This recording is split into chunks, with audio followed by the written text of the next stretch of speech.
Looking ahead and happening today after a big weekend on Bayshore Boulevard, Tampa's prime real estate is taking center stage yet again today.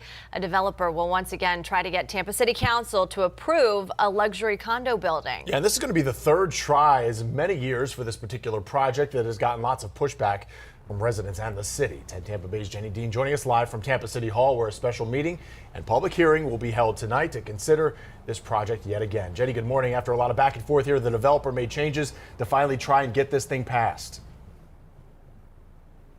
Yeah, more than just changes. Good morning, Caitlin and Jameson. We'll talk a little bit more about that in just a minute. We're talking about the property right on the corner of Bayshore and Barcelona Streets. There is a synagogue there, and it is partly owned by the congregation Rodef Shalom. Now, this new proposal, as I mentioned, it's really a complete redesign. It's for luxury condos, and the developer Related Group really took this past year to try and get feedback from the community, had several community meetings because they wanted to put something together that they hope will be accepted by everyone. So some of the changes they've made, it will now only be 16 stories instead of 26 stories and only have 38 homes in it instead of 42.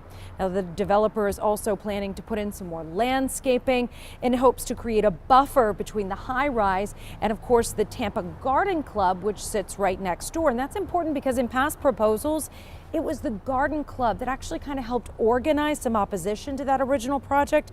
So really it remains to be seen of whether the Garden Club will still have objections to the changes. Tonight's special rezoning hearing starts at 5 o'clock. It is open to the public here at Tampa City Hall. And right now, the property is currently zoned for a place of religious assembly. So that zoning would need to be changed to include a residential multifamily in order for that project to be built. Caitlin?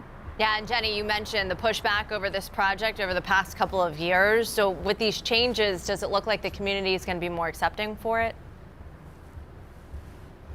So I was looking through a lot of the paperwork that's already been sent in for Tampa City Council on the agenda today, and they have a lot of written letters that have already been sent in that are part of the public record. And several of those letters mention that they don't like the idea. They don't think that Bayshore needs another high rise, partly because it's in an A evacuation zone, which usually during hurricanes, that would be a mandatory evacuation area. And because of the added people and the added traffic, a lot of the residents in that area think it might add some more dangers. But there are a lot of people also for the project as well that wrote in letters of support. So it could be a long meeting, so they could get some pushback.